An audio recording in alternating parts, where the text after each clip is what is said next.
Hi and welcome to Apex Atlas. Tonight, we ascend to the rugged heart of Central Asia, a land of sapphire skies, golden deserts, and mountains that touch the heavens.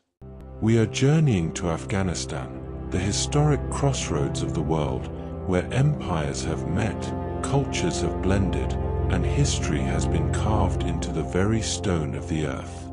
In this 2-hour chronicle, we will trace a path from the ancient footprints of the Silk Road to the blue-tiled majesty of Mazar-i-Sharif.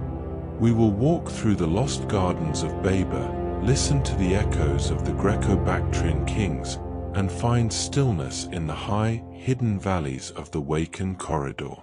This is a study of a nation defined by its soaring heights and its unbreakable spirit. This journey is designed for your quietest hours. The visuals have been graded to the soft, warm ambers of a desert sunset, and my voice will remain a constant, calming presence as we navigate the deep layers of this land's story. So, settle into the stillness. Let the distractions of the modern world fade into the distance. As the mountain air grows cool and the stars begin to watch over the peaks, our journey through Afghanistan begins now. Crossroads of the ancient world, 3000 BCE, 550 BCE. The land that empires could never ignore. Afghanistan is not a country that history passes by. It is a country history moves through. A land of towering mountains and high deserts, of narrow valleys and hidden routes, of harsh winters and fierce summers. It sits at the meeting point of worlds.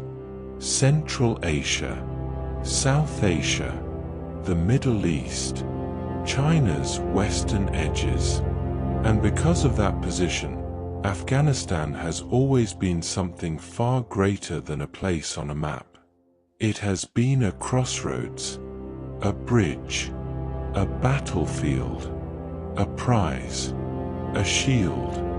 Before Afghanistan had a name, before borders existed, long before modern politics, this land was already shaping the fate of empires. This is the beginning of Afghanistan's story.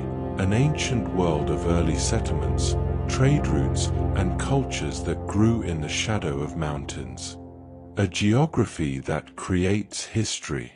To understand Afghanistan, you must start with the land. Afghanistan is dominated by the Hindu Kush, one of Asia's great mountain ranges.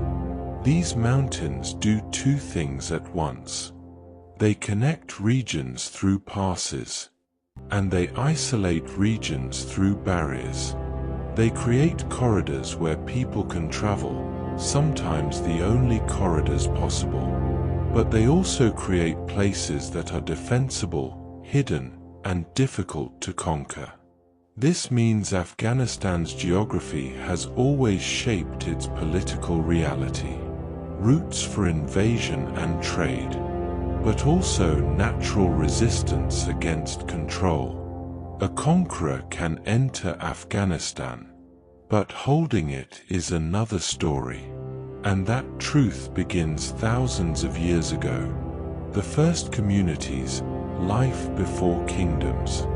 Around 3000 BCE, the region that would later become Afghanistan was already home to settled communities.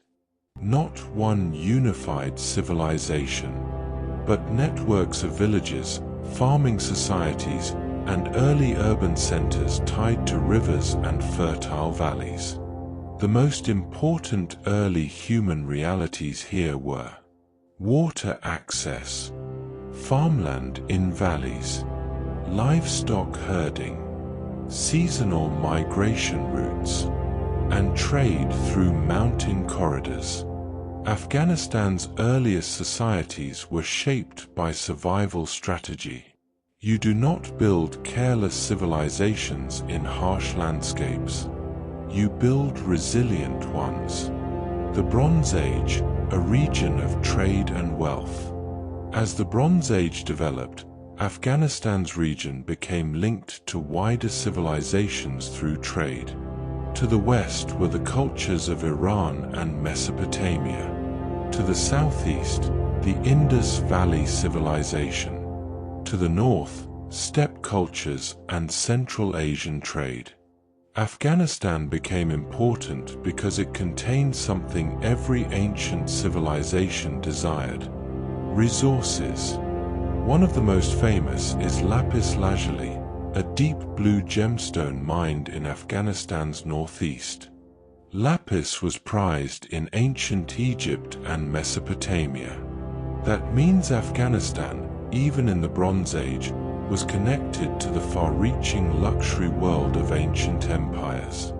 This is critical. Afghanistan was never isolated. It was always connected. Even thousands of years ago. Bactria, the Northern Wealth Zone. Northern Afghanistan was part of a region often associated with Bactria, a name that would become legendary in ancient history. Bactria was fertile compared to surrounding deserts, supported by river systems and trade routes. Over time, Bactria became known as a wealthy and strategically valuable region. Good farmland, commercial routes, urban development, strong regional identity. This area would later become a center of empire, rebellion, and cultural mixing. But even in early periods, the northern plains mattered. This was the side of Afghanistan that connected directly to Central Asia. The mountain passes, the first highways of power. Afghanistan's passes became the earliest highways through the land. Merchants, migrants, and armies all depended on these routes. The most famous later would be the Khyber Pass region connecting towards South Asia, but Afghanistan contained many pathways that linked major civilizations. Routes shaped wealth. If you control the route, you control the flow. Goods, culture, ideas, and power. Even early Afghan societies understood that geography was currency. This is why Afghanistan becomes a crossroads in every era. Because geography doesn't change quickly. Empires change. Passes remain. Early cultures and a land of many peoples. Afghanistan's ancient identity was never one single tribe or group. It was always multiple communities shaped by region. Mountain people, valley farmers, traders moving through corridors, desert-edge settlements. This created diversity early, and diversity can be strength, but it also makes central control difficult. Afghanistan has always had a layered identity. It is one of the reasons outside powers struggled to dominate it later, because unity in Afghanistan often comes from shared survival, not from easy political centralization. Religion before empires. Before large imperial religions arrived, Afghanistan's ancient spiritual life likely involved local deities tied to nature, sacred mountains and rivers, ancestor traditions, seasonal rituals. Across the ancient world, religion shaped identity and power, and Afghanistan's early religious world would later become a meeting place for many faiths. Zoroastrian influence, Buddhism, Hindu traditions, Islam. But in the beginning, belief was local, personal, tribal, connected to the land. Afghanistan before Persia, the shadow of larger powers. By the late 2nd millennium BCE and early 1st millennium BCE, larger empires and kingdoms began rising around Afghanistan. To the west, Iranian cultural and political forces expanded. To the south and east, South Asian worlds developed. Afghanistan sat between them. This meant the region was constantly influenced, pressured, and pulled by outside power. Afghanistan was not yet Afghanistan. But the land that would become it was already being shaped as borderland territory. A space that mattered. The Indo-Iranian world forms. This era is also tied to broader Indo-Iranian cultural development across regions around Afghanistan. Languages, traditions, and identities evolved across Central and South Asia, leaving deep foundations in the region. Afghanistan's later history cannot be separated from these foundations. A land where Iranic and South Asian influences meet. A land where identities overlap. A land that becomes a cultural bridge. The threshold of empire, approaching Persian rule. By around 550 BCE, the stage was set for Afghanistan to be drawn into something immense. The Achaemenid Persian Empire. Persia was one of the greatest imperial machines of the ancient world, administrative, organized, and expansive. And Persia would not ignore Afghanistan. Because Afghanistan was too strategic, too connected, too important. The next chapter begins when Afghanistan stops being just a crossroads of early cultures and becomes a province within one of history's first super empires. Closing reflection, the land that history always crosses. In this first chapter, Afghanistan is not yet a kingdom, not yet a named nation, but it is already what it will always be. A crossroads, a land where goods travel through mountains, where cultures collide and blend, where survival creates strength, where geography determines destiny. Afghanistan's ancient world was not quiet. It was the foundation. And as Persia rises in the next chapter, Afghanistan enters the age of empire, where its land becomes not just a route, but a prize. Persian rule and imperial roads 550 BCE, 330 BCE. When Afghanistan becomes imperial territory. By 550 BCE, the ancient world was changing fast.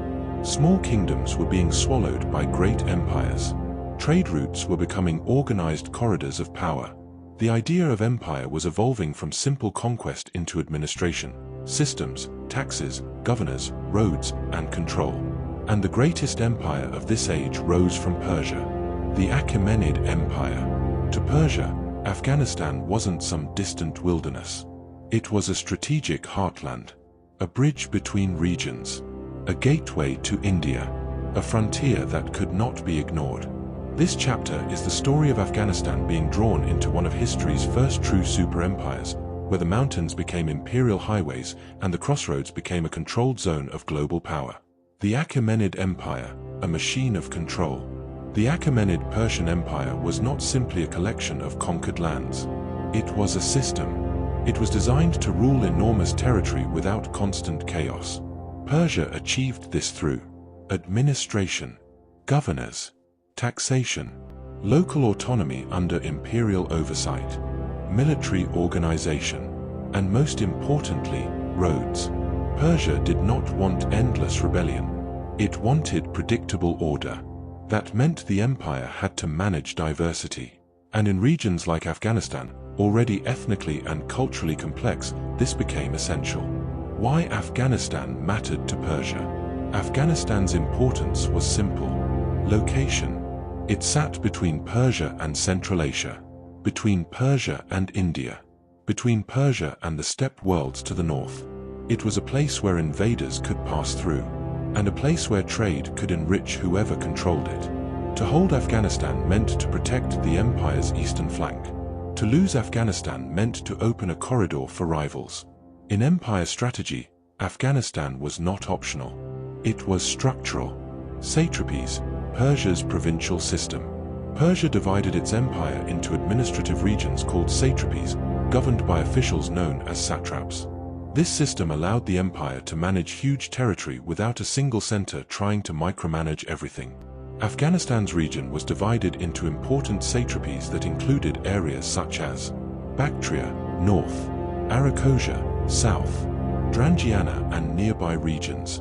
Areas connected to what would later be Kandahar and surrounding territories.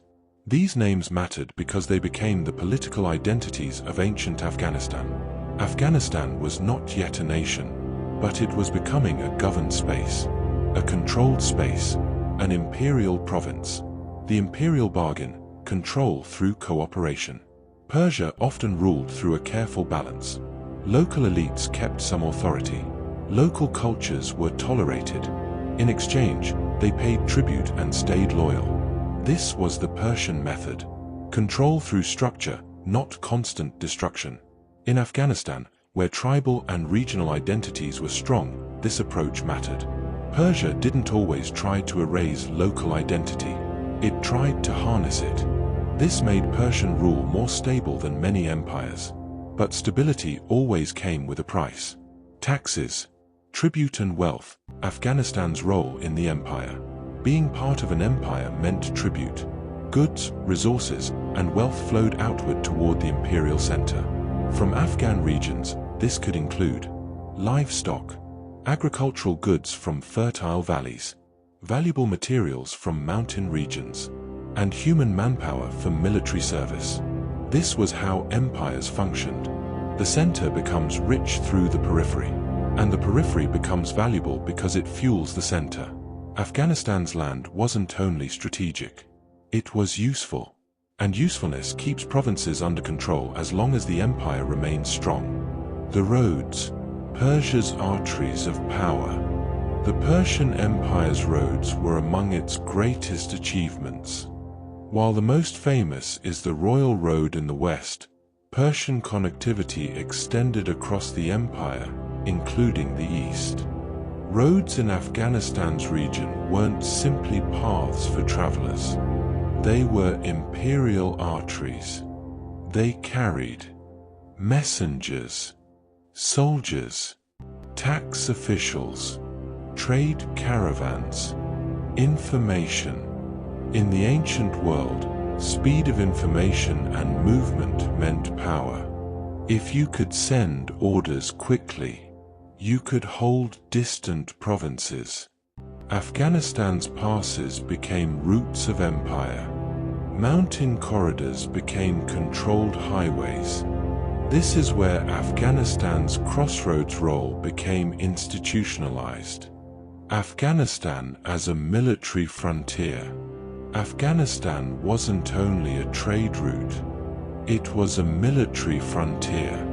The empire's eastern edges were always vulnerable to northern steppe peoples, rival kingdoms, border instability, local rebellions. Persia needed Afghanistan not only for wealth, but for protection. This meant Afghan regions became militarized zones. Garrisons, local forces, and frontier defense mattered. And local warriors often became part of imperial power. Afghanistan's reputation as a land of fighters did not begin in modern times. It has deep ancient roots. Cultural influence. Persian ideas move east. Persian rule wasn't only political. It carried culture. Persian administration influenced governance. Persian traditions shaped elite behavior. Persian language and imperial prestige became markers of power. But Afghanistan never simply absorbed outside influence without changing it. It blended. Afghanistan's identity has always been layered. Persian influence became part of the region's cultural development, but local traditions continued to thrive. This was cultural fusion, not replacement. Religion under Persia, the sacred empire. Persian religion in this period is often associated with Zoroastrian ideas and broader Iranian spiritual traditions. The empire linked kingship with sacred legitimacy. An emperor was not just a ruler. He was chosen by divine order. This imperial sacred ideology mattered because it shaped obedience. But Afghanistan's religious world remained diverse. Local beliefs did not vanish. Instead, religious ideas flowed through the crossroads, mixing and reshaping over time. Afghanistan became a space where spiritual traditions overlapped. And later, this overlap would become even more intense. The eastern edge of empire, where control weakens. One truth of empires is this: the further from the center, the harder to control. Afghanistan, sitting far to the east of Persia's heartland, was always a challenging province. It was mountainous. It was diverse. It was strategically vital but difficult. And that means Afghanistan is often where empires feel pressure first. Not necessarily because the people are unique in rebellion, but because the geography makes total control nearly impossible. Even Persia, with its brilliant administration, could not fully simplify Afghanistan. It could only manage it. Trade caravans, wealth moving through the land. Afghanistan's position meant that goods moved through it continually. Caravans carried luxury materials, textiles, metals, gemstones, and goods moving between India, Central Asia, and Persia. Trade created local wealth in cities and towns along routes. Markets formed, caravan stops grew, and places of exchange became seeds of urban importance. This is how crossroads become cities. The coming storm, a Greek king from the west. Persian power seemed enormous, but empires always have rivals. By the late 4th century BCE, a new force rose in the west, Macedon, and at its head was a commander who would change the ancient world forever, Alexander the Great. Alexander didn't plan to stop at Persia's border. He planned to destroy Persia completely, and that meant Afghanistan was about to become a battlefield again. Not just a province, but the front line of a collapsing empire. 330 BCE, Persia falls, Afghanistan faces a new conqueror. In 330 BCE, Alexander defeated the Persian Empire. The imperial system that had ruled Afghanistan for centuries was shattered. But Afghanistan did not simply surrender. Because Afghanistan is never just conquered once. It resists. It fractures. It transforms conflict into survival. And Alexander was about to learn what every conqueror learns sooner or later. Crossing into Afghanistan is one thing. Holding it is another. Closing reflection. Afghanistan, the controlled crossroads. Persian rule shaped Afghanistan deeply. It created imperial administration and provincial identities, trade routes tied into global systems, military frontier culture, and cultural blending across Persian influence. But even under Persia, Afghanistan remained what it always was. A crossroads that cannot be ignored. A land that empires need, but struggle to truly own. In the next chapter, the greatest conqueror of the ancient world arrives. Alexander enters Afghanistan. Greek cities rise in the mountains. Cultures collide. And Afghanistan becomes a Hellenistic frontier where East and West merge into something entirely new.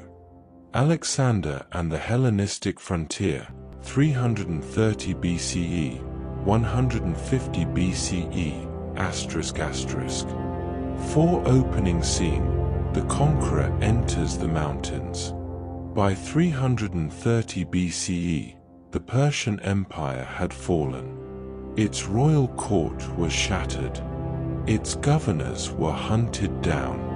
Its authority collapsed like a giant tree finally cut at the roots. But one region still stood in the path of the conqueror's ambition. Afghanistan. To Alexander the Great, this land was not simply a distant province. It was the gateway to something bigger. Beyond Afghanistan lay Central Asia. And beyond that, India. He had conquered Persia. Now he wanted the edge of the world. But Afghanistan was not a flat battlefield. It was not Egypt, with open deserts. It was not Persia, with predictable roads. Afghanistan was mountains and valleys, perfect for resistance. And in this chapter, Alexander enters one of the hardest regions he ever faced. Because the ancient truth remains. Afghanistan does not defeat conquerors by matching their power. It defeats them by exhausting their control. Alexander's campaign, war without an ending. Alexander was a military genius. He moved fast. He struck hard. He broke empires with speed and shock. But Afghanistan, then known through regional names like Bactria, Arachosia, and other provinces, did not offer him one central army to defeat. It offered something more difficult: fragmented resistance. Local leaders could retreat into mountains. Fighters could strike and disappear. Communities could resist without open field battles. This turned conquest into a long struggle. Because conquering Afghanistan often becomes less about victory and more about occupation. Bactria, the prize of the north. Northern Afghanistan, tied to the broader region of Bactria, was one of Alexander's main targets. Bactria mattered because it was wealthy compared to surrounding lands. It had fertile areas, strong cities, and strategic links northward into Central Asia. It was not just a place to pass through. It was a place that could become a base for further conquest. Alexander understood this. But Bactria also produced fierce resistance. The region had experienced Persian rule and now faced Greek conquest. And many refused to accept the new ruler. Resistance in the mountains, a war of movement. In Afghanistan's terrain, enemies do not always fight in neat formations. They fight by surviving. Resistance forces used strategies that later empires would also face. Ambushes in narrow passes, raids against supply lines, retreat into harsh terrain, local uprisings instead of central battles. For Alexander, this meant constant pressure. He could win a battle, but not end the war, because the enemy wasn't only on the field. The enemy was hidden in the landscape. This is why Afghanistan was one of Alexander's most exhausting campaigns. Not because it defeated him militarily, but because it slowed him down. Founding cities, Greek power anchored in stone. Alexander responded with a strategy used by many empires. Build control points. He founded or rebuilt cities across the region, often called Alexandrias, to anchor Greek presence. These were not just towns. They were military and cultural outposts. They housed Greek soldiers and settlers, administrative structures, markets tied to Greek trade, and a permanent statement of occupation. Cities were how Alexander tried to turn conquest into long-term control. You can't hold a mountain pass forever with an army alone, but you can hold it with a fortress city. Cultural collision. Greeks meet the East. As Greek settlers and soldiers arrived, the region entered a new era of cultural mixing. This is where Afghanistan becomes one of history's greatest blending zones.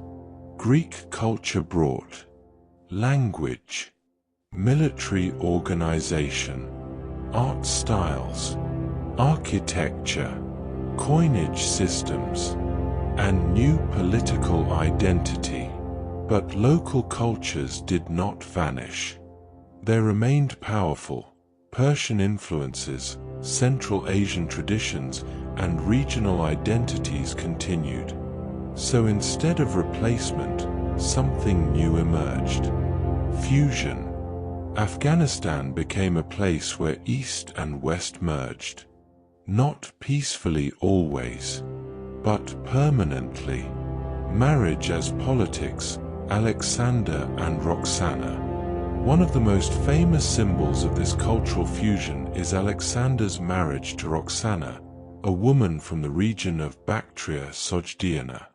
This wasn't just romance. It was strategy. Marriage was a political tool. By marrying local nobility, Alexander attempted to stabilize rule and connect Greek authority to regional elites. It was an admission of reality. You cannot rule Afghanistan by force alone. You must also rule through alliances and legitimacy. Even Alexander had to compromise with the structure of the land. The Greek frontier kingdoms begin. After Alexander's conquest, the region did not become fully Greek in a simple way. Instead, it became part of a wider Hellenistic world, a network of successor states after Alexander's death. When Alexander died in 323 BCE, his empire shattered into competing kingdoms. Afghanistan became part of that chaos. Greek rulers fought each other.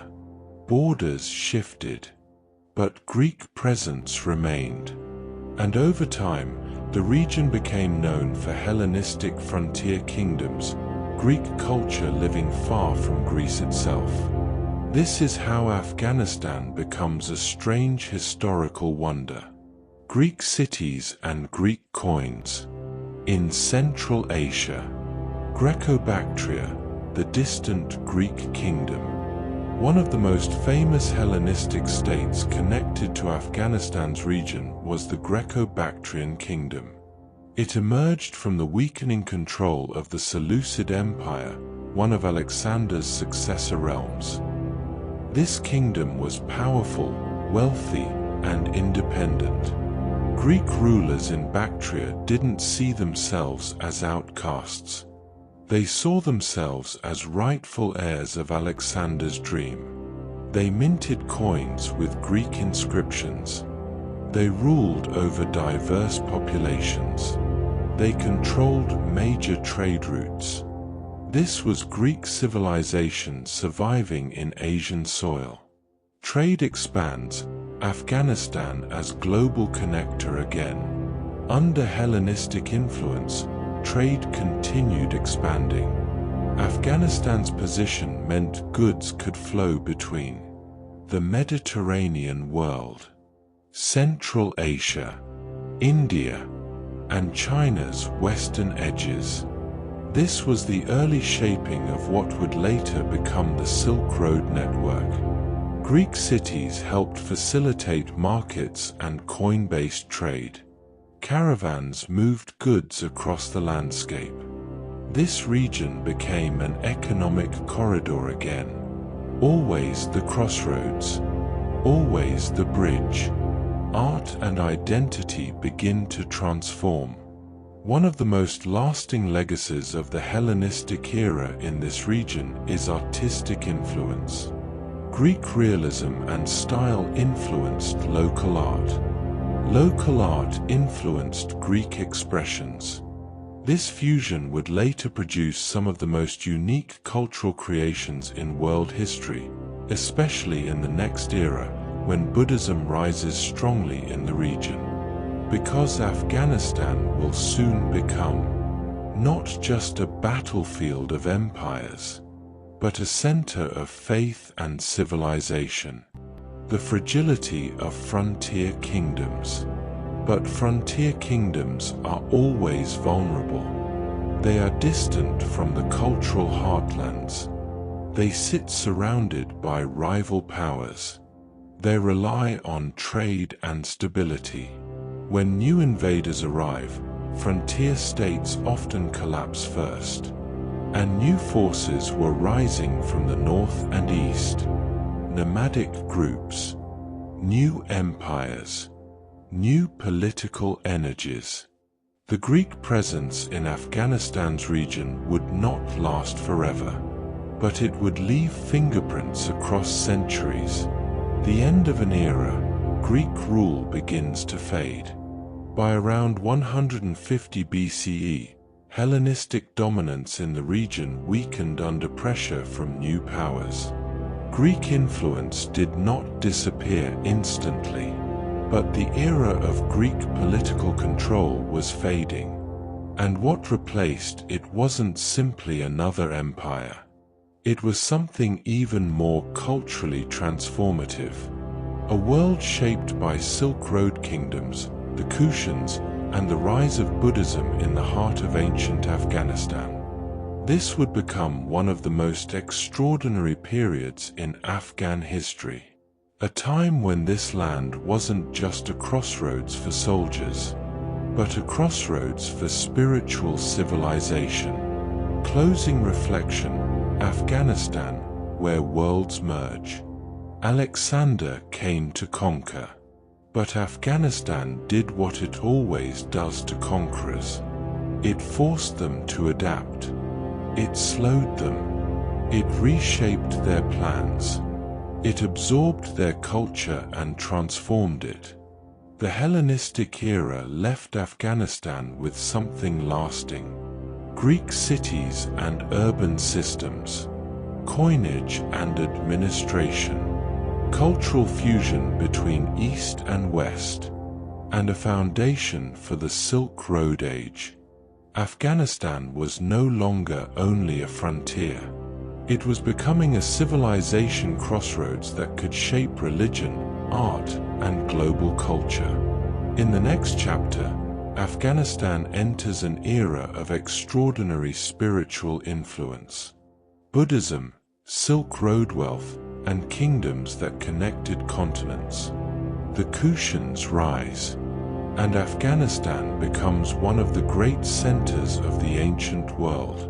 Buddhism and the Silk Road kingdoms 150 BCE, 650 CE. When Afghanistan became a sacred crossroads. Afghanistan is often remembered for war, for empires clashing across its valleys, for invasions through its mountain passes, for borders drawn by outsiders. But there was a time, long before the modern world, when Afghanistan became known for something very different. Spiritual civilization. A time when the land was filled with caravans instead of armies. A time when merchants and monks traveled the same roads. A time when stone was carved not into fortresses, but into Buddhas. This chapter is one of the most extraordinary periods in Afghanistan's history. Because between roughly 150 BCE and 650 CE, Afghanistan became a core region of the Silk Road world, and one of the great centers of Buddhist culture, art, learning, and international exchange. This is Afghanistan not as a battlefield, but as a bridge of civilization. The Silk Road world awakens. The Silk Road wasn't a single road. It was a vast network of routes connecting China, Central Asia, Afghanistan, Persia, the Middle East, the Mediterranean. This created a world where goods and ideas moved together. Caravans carried silk, spices, precious metals, gemstones, glassware, textiles, and rare luxury items. But caravans also carried something else. Belief systems, art, languages, stories, and Afghanistan sat directly in the middle of all of it. Why Afghanistan became essential. Afghanistan's geography made it unavoidable. It was the natural corridor between Central Asia's trade cities, India's rich kingdoms, Persia's imperial systems, and China's expanding Western networks. This meant Afghan valleys and passes became economic arteries. Cities grew where caravans stopped, markets formed, wealth accumulated, and with wealth came patronage, religion, art, and architecture, because rich societies build culture, and Afghanistan became rich through connection. Gandhara, the art that changed Buddhism forever. One of the most famous cultural zones linked to this era is Gandhara, a region spanning parts of modern Afghanistan and Pakistan. Gandhara produced some of the most important Buddhist art in world history. What made Gandhara unique was its fusion style. This was the legacy of earlier Greek influence. Realistic human forms, draped clothing like Greek robes, sculptural detail, and artistic techniques blending East and West. Gandharan art helped create the iconic Buddha image that many people recognize today. Calm face, flowing robes, human form, sacred presence. Before this, Buddhist art was often symbolic rather than human. Gandhara helped Buddhism take a new visual form. This was Afghanistan shaping global religion through art. The Kushan Empire, Afghanistan's golden age of connection. The greatest political power of this era was the Kushan Empire. The Kushans created one of the most important Silk Road kingdoms in history. They ruled territory stretching across parts of Afghanistan, Central Asia, and northern India. Their strength came from controlling trade routes, taxing caravans, holding key cities, and supporting cultural exchange. The Kushans weren't remembered for building one massive wall or one empire capital like Rome. They were remembered for building connection. They were the masters of Crossroads power. Kanishk the Great, the emperor of Buddhism. The most famous Kushan ruler is Kanishk, often remembered as a major patron of Buddhism. Under Kushan rule, Buddhism flourished. Temples expanded. Monasteries grew rich. Scholarship increased. Buddhism became deeply tied to Silk Road movement. This matters because Afghanistan didn't just have Buddhism. Afghanistan became one of the highways that carried Buddhism outward. From India, Buddhism moved through Afghanistan, towards Central Asia and China.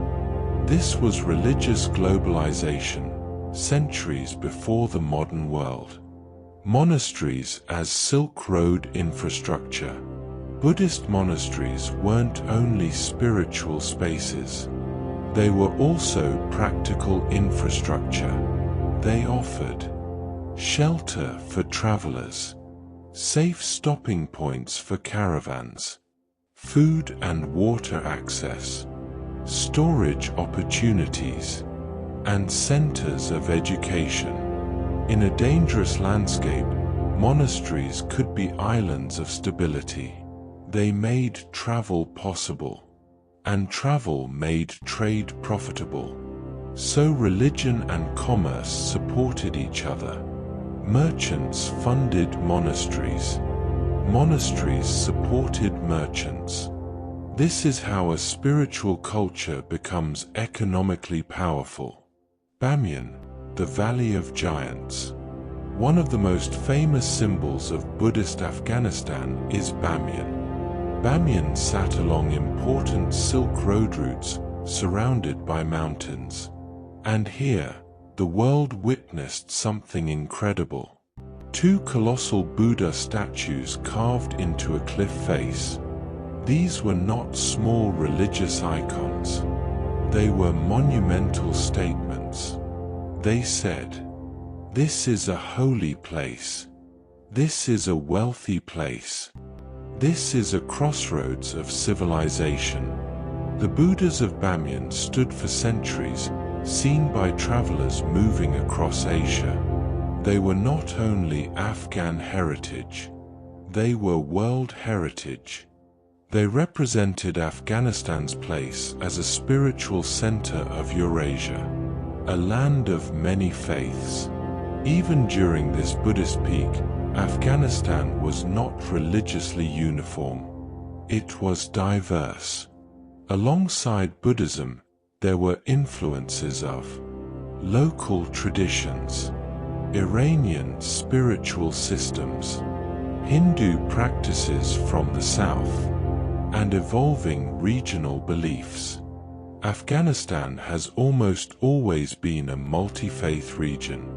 That's what happens in Crossroads lands. The idea world becomes as mixed as the trade world. Cities, wealth, and cultural exchange. Kushan and Silk Road Afghanistan saw cities grow as hubs of trade and learning. Urban centers became places of crafts and production, marketplace wealth, art workshops, religious institutions, and international contact. You could find different languages, merchants from different regions, and travelers bringing foreign ideas. Afghanistan became a living crossroads where global culture physically met. This is why its history is so important. Afghanistan was shaping the global world long before modern globalization. Coinage and control, trade made official. The Kushans minted coins and used economic systems that supported long-distance commerce. Coinage matters because it creates trust. When merchants can use standard money, trade expands. Afghanistan's role in Silk Road trade strengthened because commerce became more predictable. That predictability turned routes into real economic highways.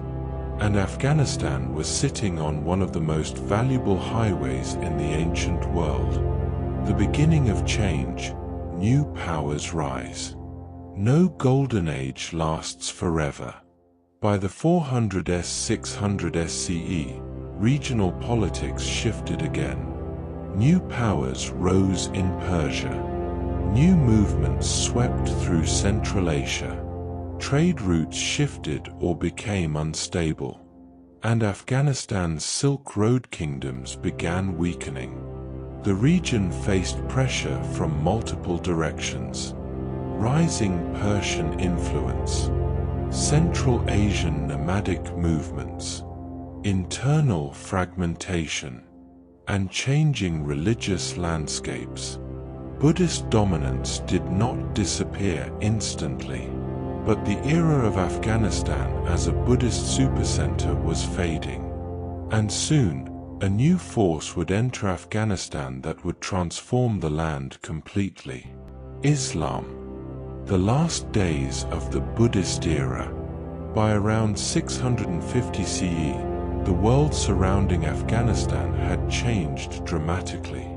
The Islamic world was rising fast from Arabia, expanding outward with new political and spiritual power. Afghanistan was not isolated. It was on the path. And once again, Afghanistan's crossroads position meant one thing. It would become the meeting place of a major civilizational transformation. Buddhism, Silk Road kingdoms, and ancient fusion cultures would not vanish.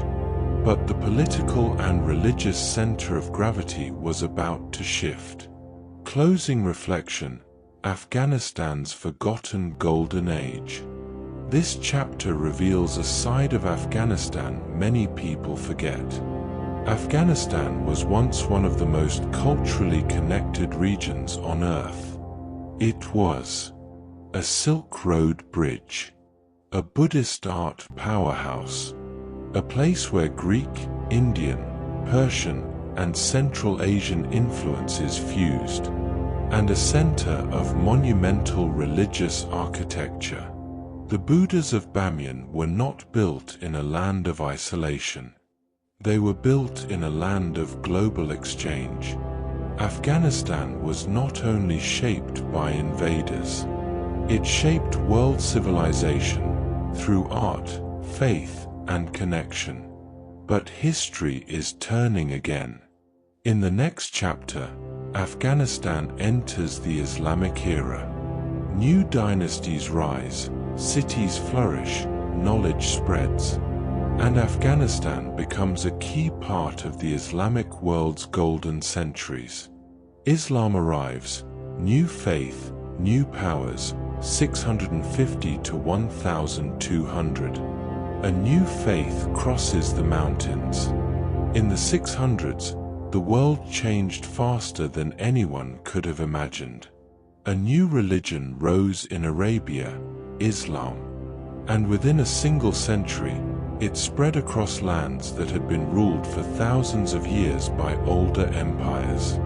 Cities fell, dynasties collapsed, borders were redrawn, and soon, the wave reached the mountains of Afghanistan. This land had been Buddhist. It had been Greek-influenced. It had been Persian-governed. It had been the crossroads of the Silk Road. Now, it faced another transformation, one that would shape its identity for centuries to come. This chapter is the arrival of Islam in Afghanistan, and the birth of a new era of power, culture, scholarship, and conflict. Because in Afghanistan, a new faith never arrives quietly. It arrives through politics, war, adaptation, and survival. Afghanistan in the 600s, a land of transition. By the time Islam began expanding beyond Arabia, Afghanistan was already in a period of change. The Kushan Buddhist Golden Age had faded. Silk Road stability was weakening in places. New powers were rising across Persia and Central Asia. Afghanistan city still mattered, but the region was no longer unified under one great empire. It was fragmented, and fragmentation creates vulnerability, because when a new power arrives, divided regions fall faster. The Islamic expansion reaches the east. Islam's spread was both spiritual and political. New Muslim armies moved outward, and new Islamic states formed quickly. The early Islamic caliphates reached Persia, defeating older imperial structures and absorbing huge territories. Once Persia was transformed, Afghanistan was next. Not because it was weak, but because it was strategically unavoidable. Afghanistan sat on routes leading to Central Asia, India, and the Silk Road corridors. To control the East, Islamic powers needed Afghanistan. So Islam entered Afghan territory through conquest, alliances, and gradual conversion. Conversion, a process, not a switch. Afghanistan did not become Islamic overnight. Religious change is rarely instant. Instead, Islam spread through layers. Rulers converting first. Cities adopting Islamic administration. Merchants embracing the new faith. Rural areas shifting gradually over generations. Many communities likely continued older traditions for a long time. Buddhism didn't vanish instantly, nor did local beliefs. But Islam offered a new framework, a new identity, a new law system, a new global civilization. And Afghanistan's Crossroads location meant it was drawn into that civilization fast. Islam and trade, a new connected world. Islam didn't spread into a vacuum. It spread into trade networks. Merchants were often among the first to adopt Islam because it connected them to a growing world of shared language and law. Islam unified vast regions under common religious identity, shared legal traditions, and cultural connection. For trade, that meant trust. Trust means business. Business means prosperity. Afghanistan's cities benefited from this. Islam didn't only change belief. It expanded Afghanistan's connection to a new global network stretching from Spain to India. And Afghanistan was right in the middle again. Arabic, Persian, and cultural fusion. Afghanistan became part of a civilization where Arabic held religious prestige, but Persian culture remained deeply influential, especially in the East. Over time, Persian language and culture shaped much of the Islamic world in Central Asia and Afghanistan. This created something important. Afghanistan's Islamic identity became deeply tied to Persianate culture, poetry, administration, scholarship, and court life. Islam in Afghanistan was not only Arabian influence. It became blended with Iranian and Central Asian cultural traditions. Afghanistan has always absorbed new powers and turned them into something local. Cities rise again, Ghazni and Herat. During this era, Afghan cities became major centers. Two names become especially important. Ghazni. Ghazni rose to enormous significance as a political and military center. It became a base for rulers who projected power far beyond Afghanistan, especially toward northern India. Herat. Herat, in western Afghanistan, became a wealthy cultural and commercial city. Herat sat on trade routes linking Persia to Central Asia and beyond. Over centuries, Herat would become one of the greatest cultural centers in the region. These cities show Afghanistan's pattern again. Even in eras of conquest, Afghanistan produces urban power. The Ghaznavid Empire, Afghanistan becomes an Islamic power base. One of the most important dynasties of this era is the Ghaznavids. They rose from Ghazni and built a powerful empire, roughly late 900s into the 1100s. This is a crucial turning point. Afghanistan is no longer only a land ruled by outsiders. It becomes a center from which power expands outward. The Ghaznavids strengthened Islamic rule, built cities and monuments, supported Persian culture and scholarship, and launched major campaigns into India. They became a major Islamic empire of the medieval world. Mahmud of Ghazni, a name that echoes through history. The most famous Ghaznavid ruler is Mahmud of Ghazni. Mahmud is remembered for his military campaigns into northern India and for turning Ghazni into a wealthy imperial center. His reign represents a pattern in Afghan history. The land becomes a launching point, a base for armies moving toward India. Afghanistan's geography makes it a corridor, but also a staging ground. Control Afghanistan, and you can project influence into the subcontinent. Mahmud understood this perfectly. Islamic scholarship and cultural growth. This era was not only about war. The Islamic world in this period experienced massive cultural and intellectual growth. Mathematics, medicine, philosophy, astronomy, architecture, literature. Afghanistan became part of that world. Persian poetry and court culture flourished across the region. Cities became centers of learning. Mosques and monuments expanded. This period is part of why Afghanistan has such deep cultural heritage. It wasn't only a battlefield. It was civilization. The Ghurids, another Afghan power, rises. After the Ghaznavids, the Ghurids rose to prominence, 1100s. They came from the mountainous central regions of Afghanistan. This is significant. A power from the rugged highlands rose and challenged established dynasties. The Ghurids expanded influence and continued the pattern of Afghan-based dynasties pushing outward. Again, Afghanistan was not passive. It produced states capable of shaping the region. Afghanistan as a bridge to India.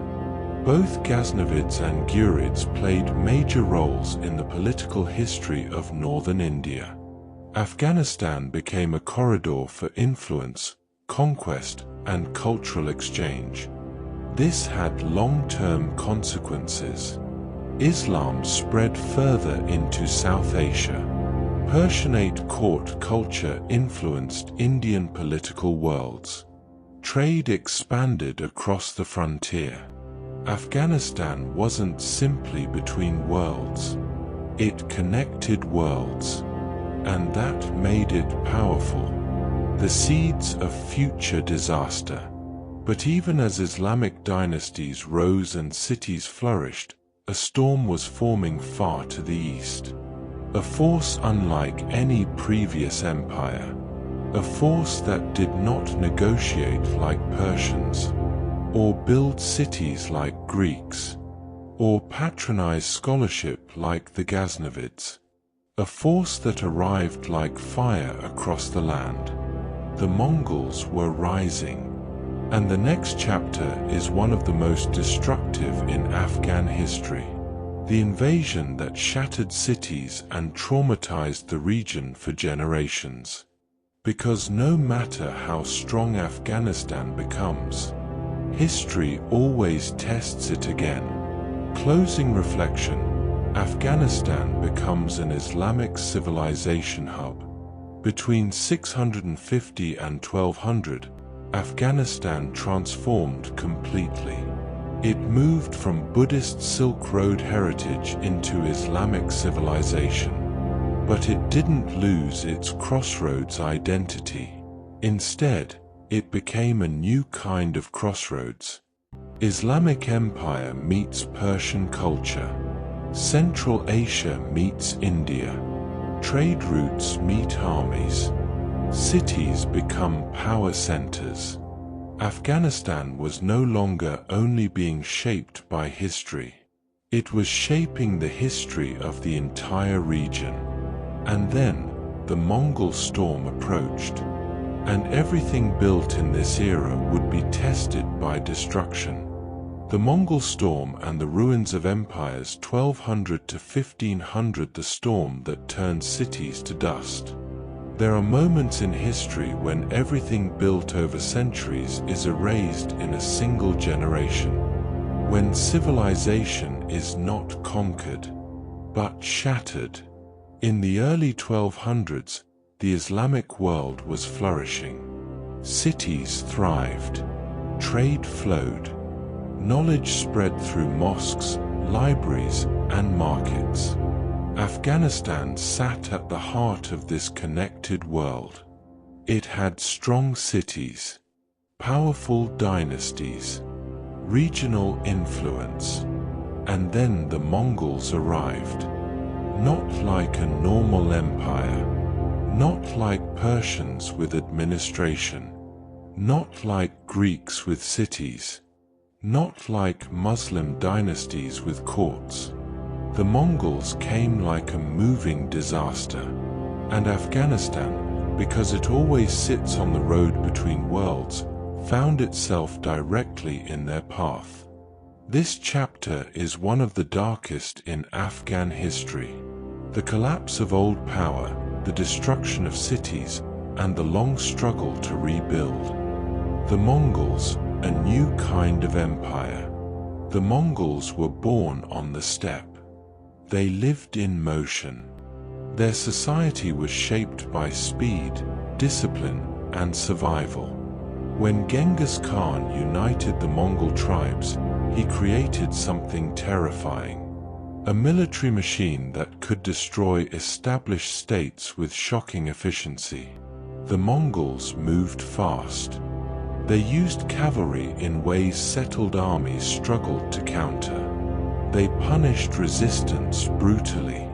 They were not interested in simply collecting taxes at first. They were interested in breaking the world open, and they did. Why Afghanistan was vulnerable? Afghanistan had strong cities, but it also had a fatal weakness. It was positioned between major powers. The Mongols swept through Central Asia and pushed into Iranian lands. Afghanistan became the corridor, and once the Mongols moved, stopping them was nearly impossible. In the mountain valleys, some resistance happened, but large urban centers became targets. Because Mongol strategy was psychological. Destroy a city, and others will surrender without a fight. It wasn't only war. It was terror as policy. Cities burn, civilization breaks. The Mongol invasion caused devastation across Afghanistan and surrounding regions. Cities that had been trade hubs and cultural centers suffered. Population collapsed in places. Infrastructure was destroyed. Irrigation systems, so essential for agriculture in many areas, were damaged or abandoned. And when irrigation collapses, societies collapse. Because in dry regions, water systems are civilization itself.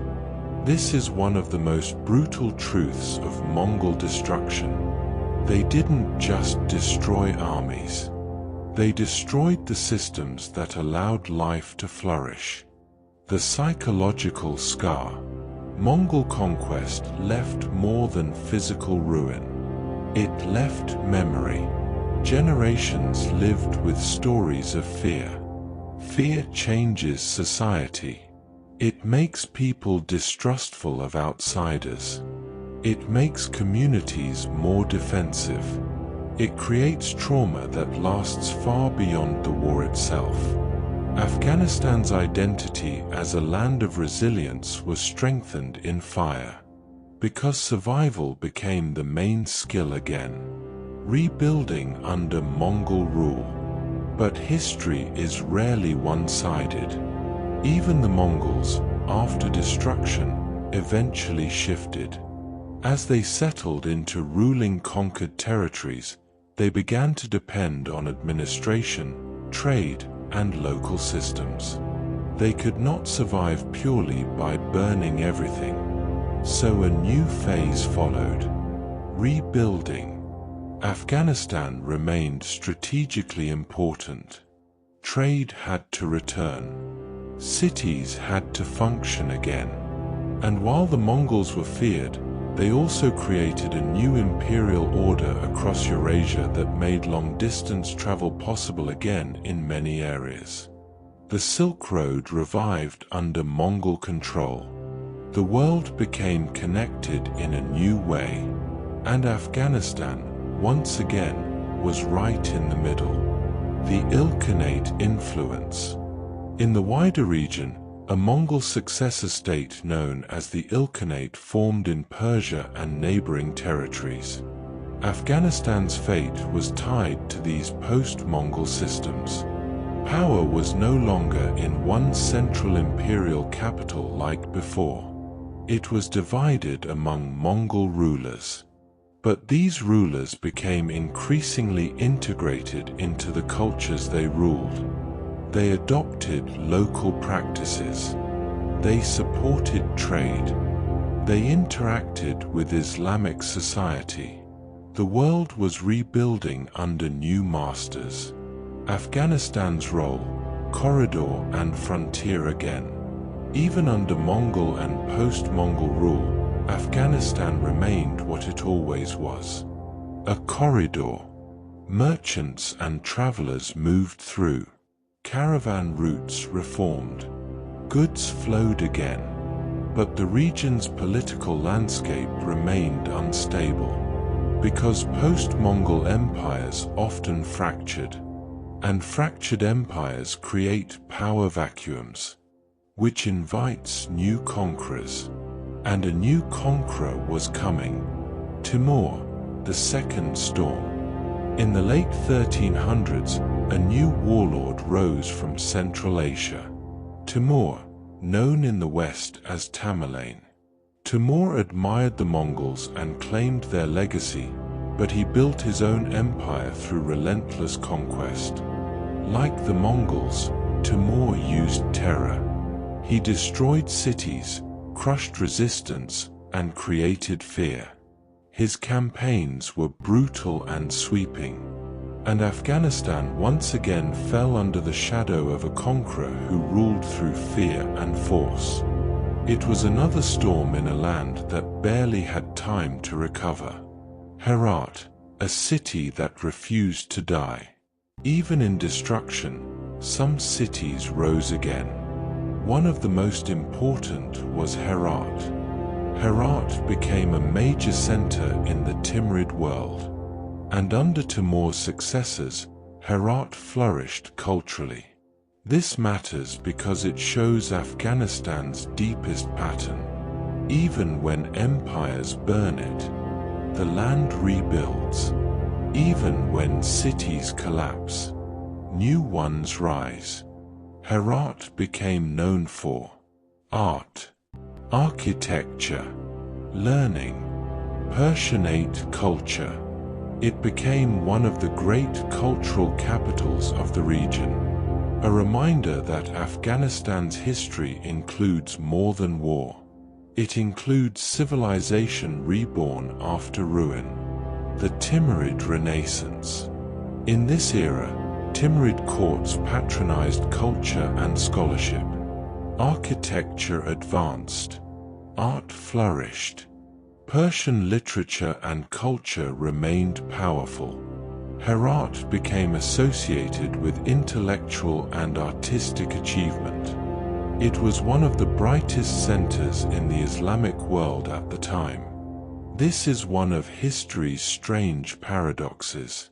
Timur conquered through violence, but his successors built beauty. Afghanistan carried both realities at once. The scars of conquest and the flowering of culture afterward. A land still divided and vulnerable.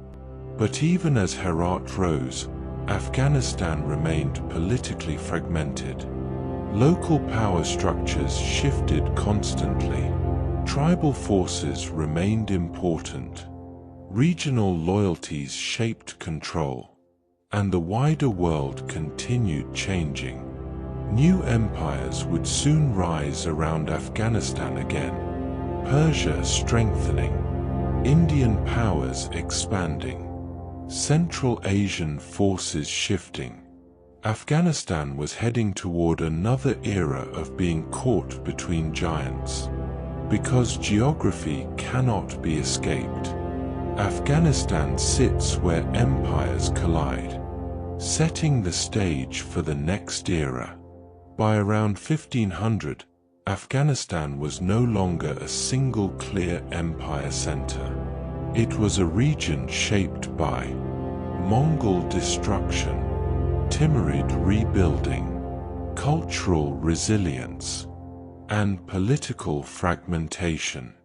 This created the perfect conditions for the next phase. Afghanistan becoming a frontier between rival great powers, the Persian Safavids and the Indian Mughals. And in that struggle, Afghan tribal identity would grow stronger. Closing reflection: Afghanistan endures the fire. This chapter is Afghanistan's survival story in its rawest form. The Mongols shattered the old world. Cities burned. Systems collapsed. Trade and life were disrupted. Then Timur arrived, another wave of conquest. And yet Afghanistan remained. Not untouched. Not unscarred. But alive. Even in ruins, Herat rose as proof that civilization could return. This era didn't destroy Afghanistan's identity. It hardened it. Because when you live through storms like this, a culture learns something permanent: how to survive history itself. In the next chapter, Afghanistan enters an era of power politics between giants. Safavids, Mughals, and Afghan tribal strength rising in the middle. The land becomes the border, again. Between giants, Safavids, Mughals, and tribal power, 1500 to 1709, ***. 4. Opening scene: a land caught between empires. Afghanistan has rarely been conquered because it was weak. It has been conquered because it was valuable, because it sits on the seam lines of Asia, a place where Persia reaches east, where India reaches northwest, where Central Asia presses down through mountains and valleys. And after the Mongol and Timurid storms, Afghanistan entered a new reality. It became the borderland between two of the most powerful empires of the early modern world: the Safavid Empire of Persia and the Mughal Empire of India. Both wanted Afghanistan, both needed it, and neither could fully control it without local support. This chapter is the era of Afghanistan as a contested frontier, where imperial armies marched, governors fought, and Afghan tribal power quietly grew stronger, until it was ready to strike back. The Safavids and the Mughals, two giants, rise.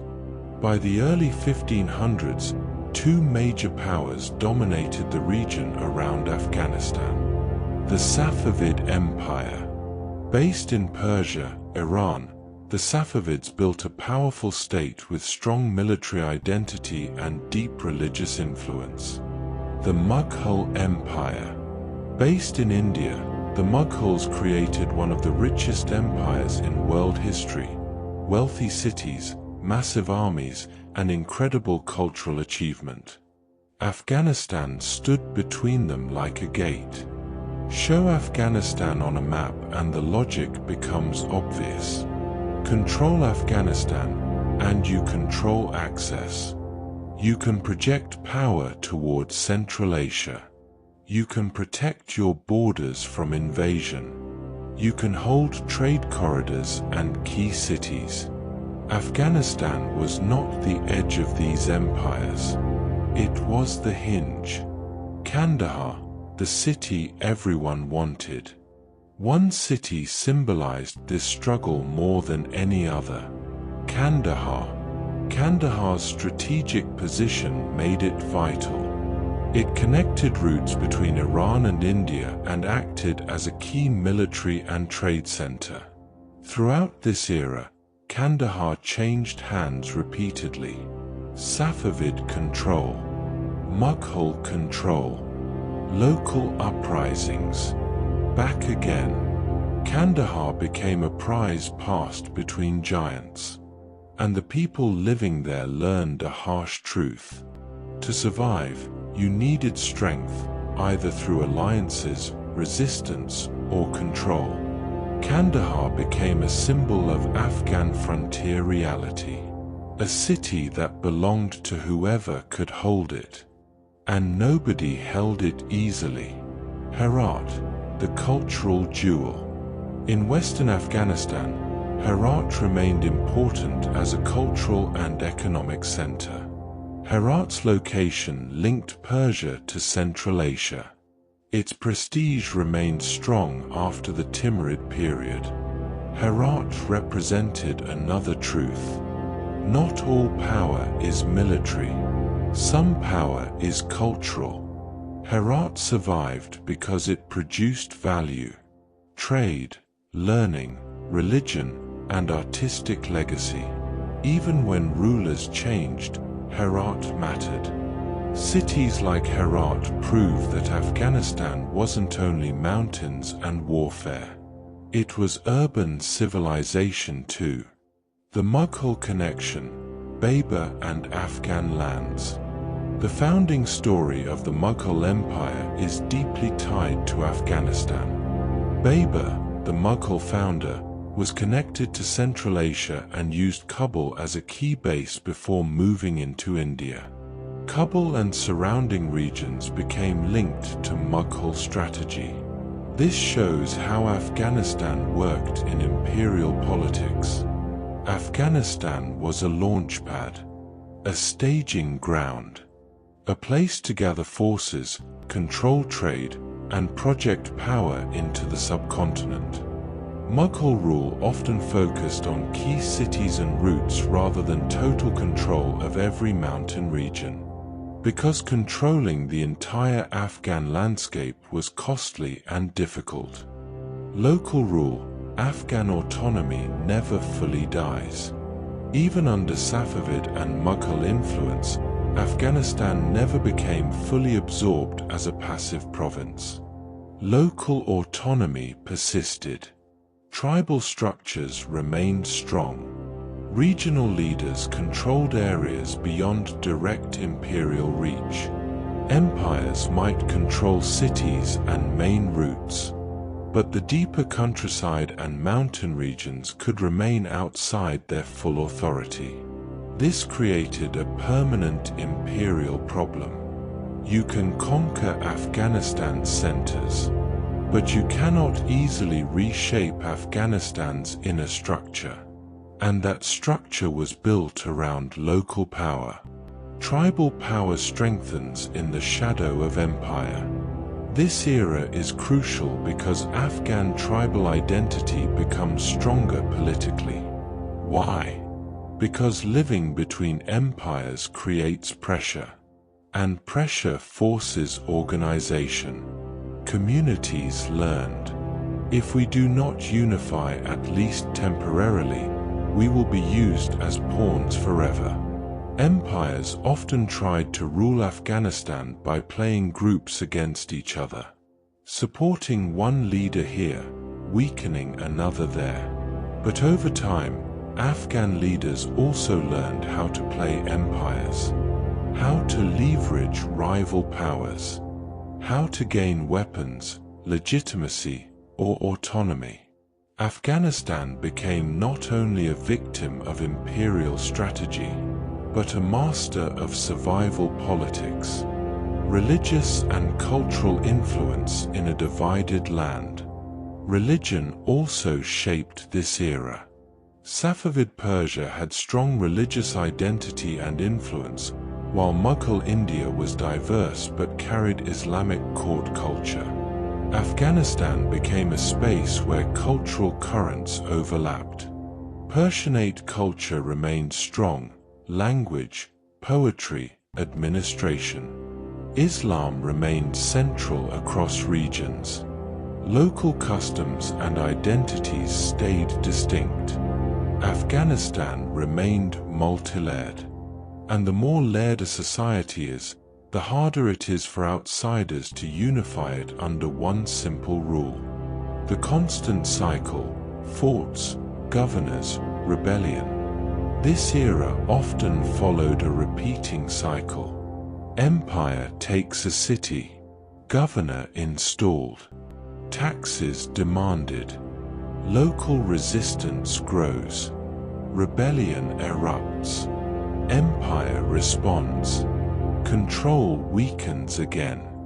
This cycle happened across centuries, and each repetition strengthened Afghan political memory, because people learned that empires were not eternal. Empires came and went, but local communities remained. The moment before Afghan Revolution. By the late 1600s and early 1700s, Safavid power began weakening. Internal problems spread, military strength declined, and corruption and instability increased. This mattered because Afghanistan had long been under Persian influence in many areas. But when an empire weakens, frontier regions often rebel first. Because frontier regions are always watching for the moment the center cannot respond fast enough. That moment was coming, and Afghan leaders were ready. 1709, the spark ignites. In 1709, a major turning point arrived. An Afghan rebellion that would signal the birth of a new era. This uprising is tied to the Hotak dynasty and the beginning of Afghan independence movements that would eventually lead to the Durrani Empire. In simple terms, Afghanistan was about to stop being the borderland between empires and start becoming an empire in its own right. The people who had lived under foreign rulers, fought foreign wars, and survived as a contested frontier were about to claim power for themselves. Closing reflection: Afghanistan learns how empires work. This era shaped Afghanistan like a forge shaped steel. Afghanistan lived between giants. Safavids pulled from the west. Mughals pulled from the east. Kandahar became a prize. Kabul became a strategy base. Herat stayed a cultural jewel. And the Afghan people learned the most important lesson in their history. Empires need Afghanistan, but Afghanistan does not need to belong to empires. Not forever. The next chapter is the birth of Afghan statehood. Rebellion becomes kingdom. Tribal unity becomes imperial power. And Afghanistan is no longer only a crossroads. It becomes a nation. Birth of Afghanistan. From rebellion to the Durrani Empire 1709 to 1826. The moment Afghanistan becomes Afghanistan. For centuries, Afghanistan was a frontier, a corridor for armies, a border between empires, a prize passed between Persian and Indian rulers. It was always important, but rarely independent, until the early 1700s. That is when the balance finally shifted. Because when empires weaken, frontier lands have a choice. Submit to the next master, or become the master themselves. In Afghanistan, leaders rose who refused to remain pawns. They rebelled. They took cities. They built legitimacy. And out of tribal power and imperial collapse, something new was born. Afghanistan as a state. This chapter is the birth of Afghan nationhood. From the first great uprising against foreign rule, to the rise of the Durrani Empire, the dynasty that many consider the foundation of modern Afghanistan. 1709, the Hotak Uprising, Afghanistan strikes back. In 1709, Afghan resistance became revolution. A leader named Mirwais Hotak led an uprising in Kandahar against Safavid Persian control. This wasn't a minor rebellion. It was a declaration. Afghans would no longer accept foreign rule as permanent. The Safavid Empire, weakened and struggling, could not respond with full strength. And so Kandahar, one of the most contested cities in Afghan history, became the center of an Afghan power movement. The Hotak uprising marked a new chapter. Afghan leaders not only resisting empire, but replacing it. The Hotak dynasty, Afghanistan's first big power step. After Mirwais, Afghan rule expanded under the Hotak dynasty. For a moment, Afghan power grew dramatically, so dramatically that the Hotaks even pushed into Persia itself. This is one of the most astonishing facts of early Afghan statehood. Afghans didn't only defend Kandahar, they briefly reached into the heart of Persian territory. This shows how weak the Safavid Empire had become, but it also shows Afghan ambition. Afghanistan was no longer simply surviving. It was expanding. However, expansion and empire are hard to maintain. The Hotak dynasty faced internal challenges and external pushback. And eventually, Afghan power shifted again. Nader Shah, the storm that resets the region. The Hotak era did not last because Persia produced a new military genius. Nader Shah. Nader Shah rose and reasserted Persian power with brutal effectiveness. He defeated Afghan forces and restored Persian control over key territories. This was a reminder of Afghan reality. Even when Afghanistan rises, the surrounding world responds. Afghan independence was not yet secure, but something important happened during this era. Afghan military power became organized and experienced. Leaders learned how to build armies, hold cities, and claim legitimacy. And those lessons would not disappear, because the next Afghan founder would emerge directly from this turbulent age. 1747, the birth of the Durrani Empire. In 1747, Nader Shah was assassinated. And when that happened, the region destabilized again. But Afghanistan did not fall back into chaos. Instead, Afghan leaders seized the moment. A leader named Ahmed Shah Durrani rose to power. This moment is often seen as the true birth of Afghanistan as a political entity. Ahmed Shah unified tribal forces and formed a new empire. Not a rebellion, not a short uprising, a state, an empire, and it would be remembered as the Durrani Empire, the foundation of modern Afghanistan. Ahmed Shah Durrani, founder of a nation. Ahmed Shah Durrani is often called the father of Afghanistan because he achieved something no Afghan leader had fully achieved before, uniting tribes into a single political force. This matters because Afghan society was never simple.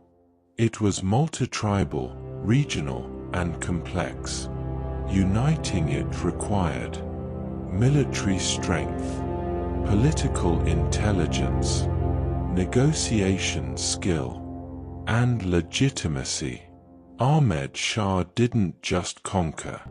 He balanced. He managed alliances.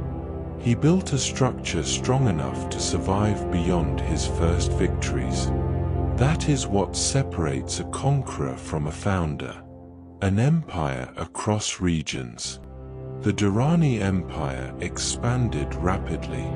At its height, it influenced or controlled territory across parts of modern Afghanistan, regions into Pakistan, areas toward Iran, and deep into northern India at times.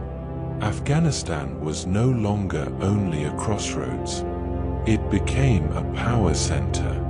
The land that once belonged to empires now produced an empire.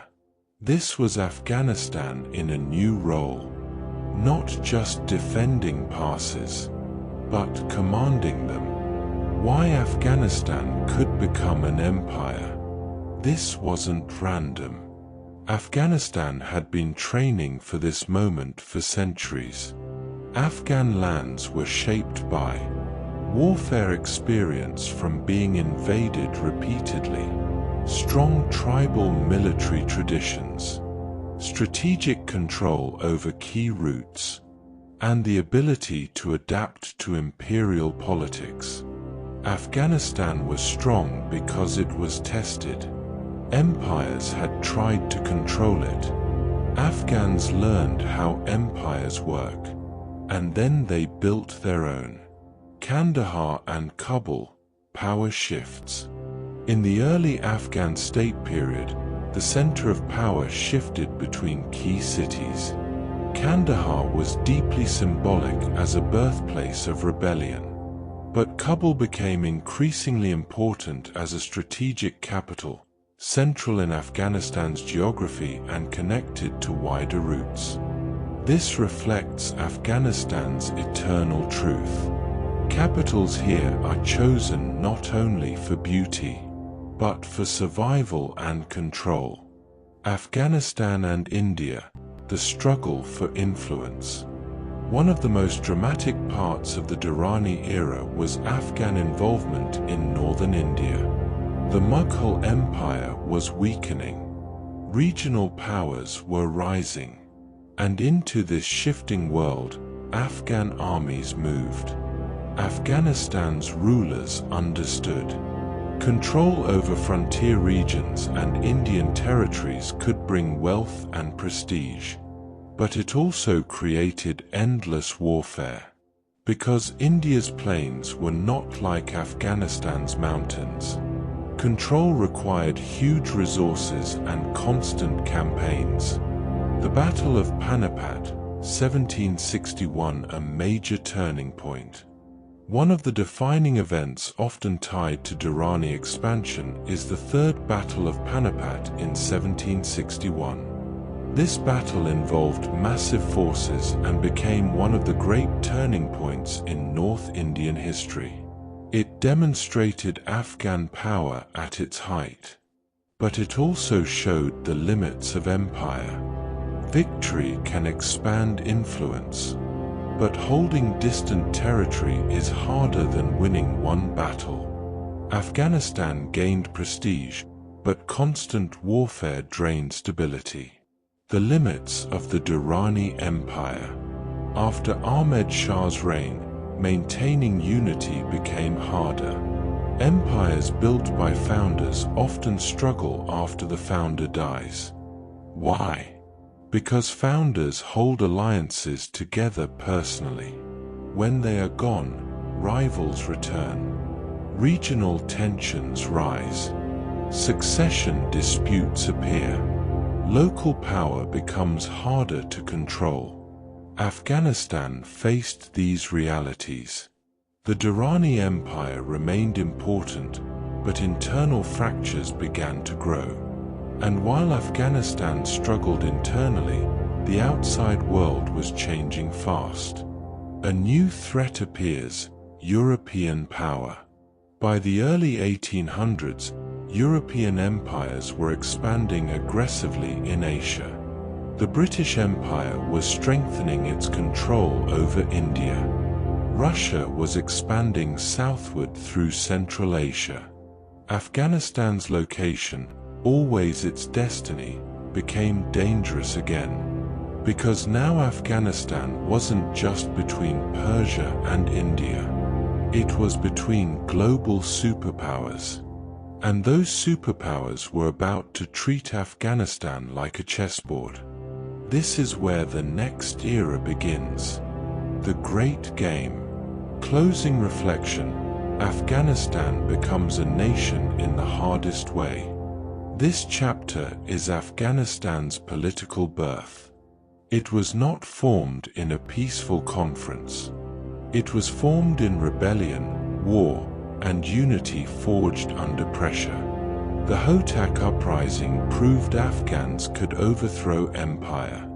Ahmed Shah Durrani proved Afghans could build one.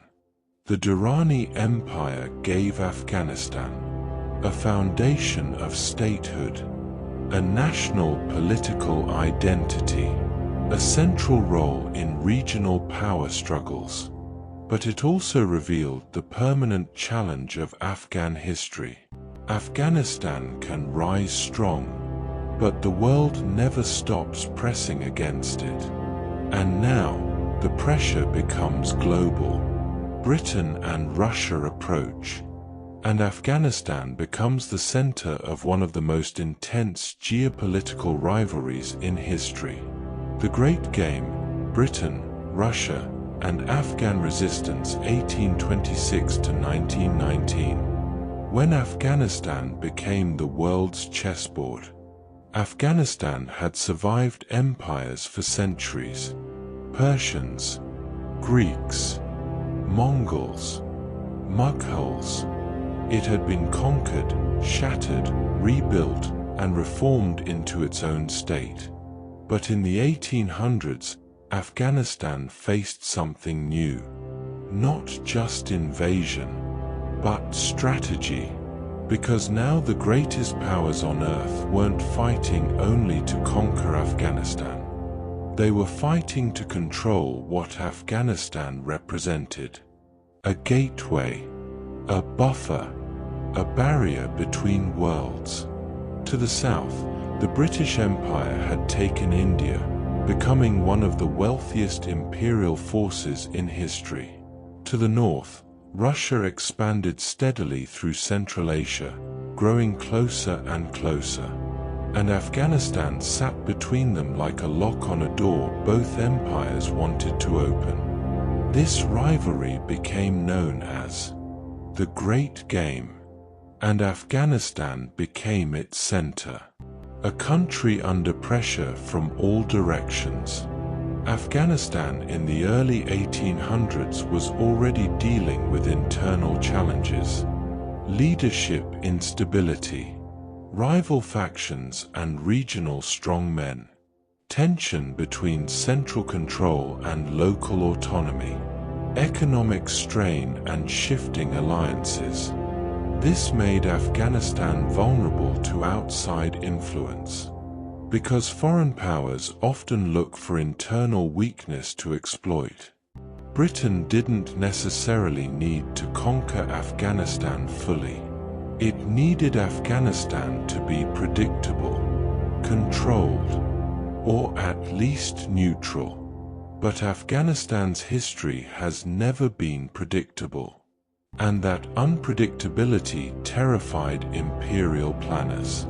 Britain's fear: protect India at all costs. To Britain, India was everything.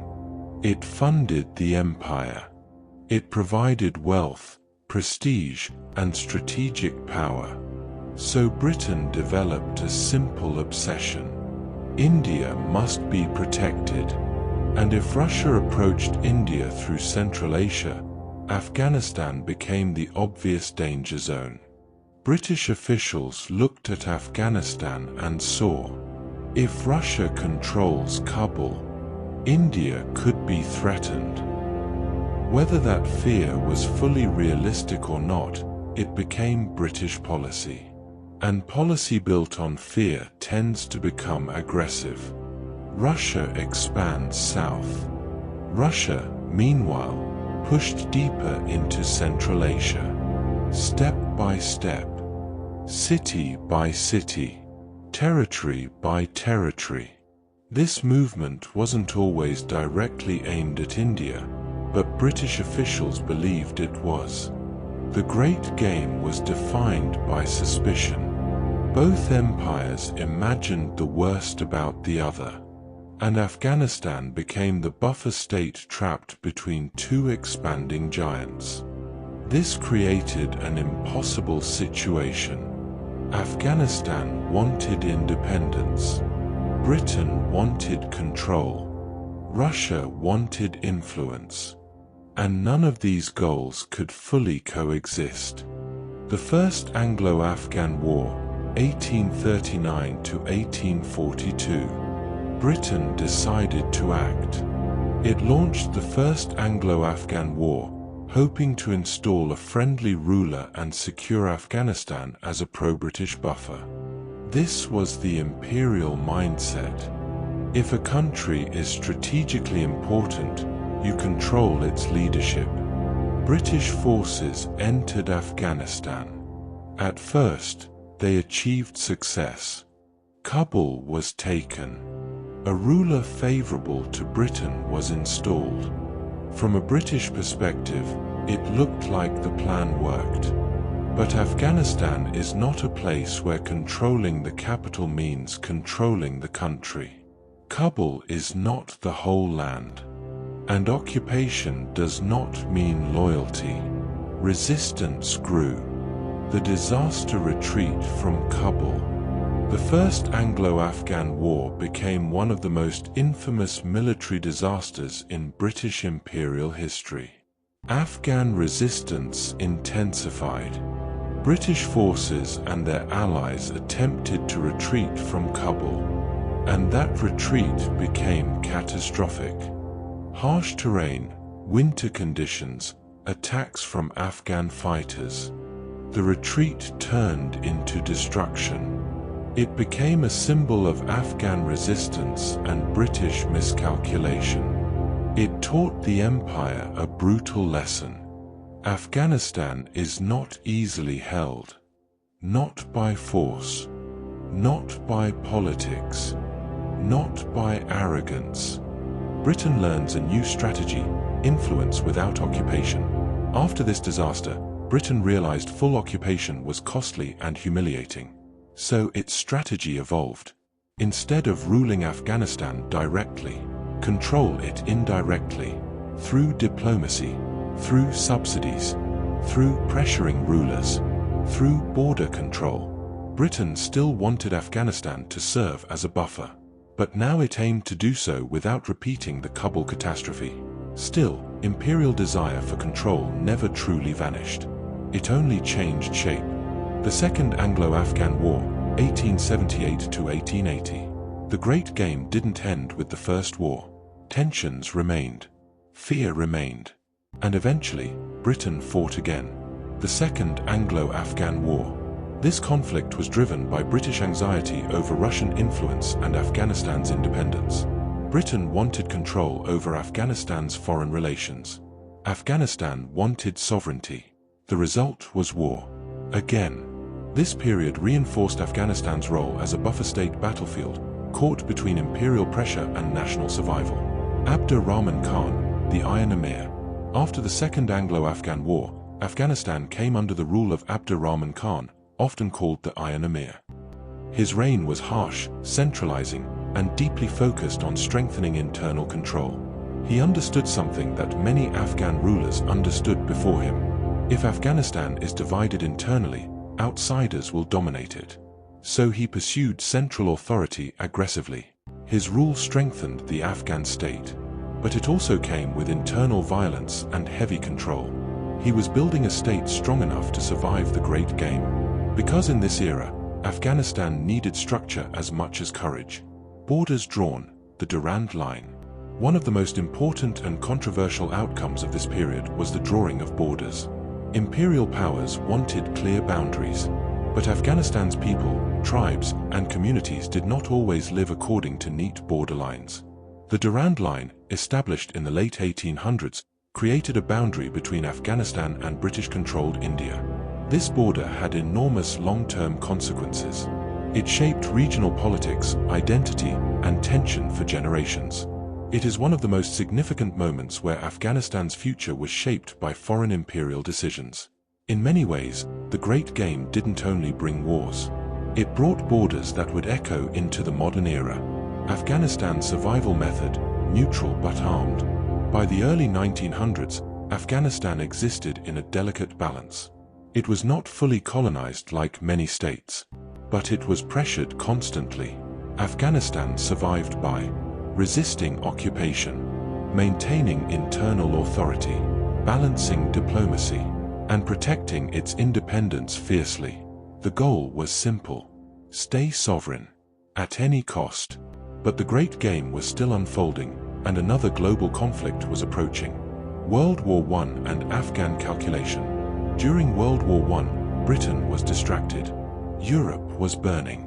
Afghanistan remained outside direct involvement, but the global changes mattered.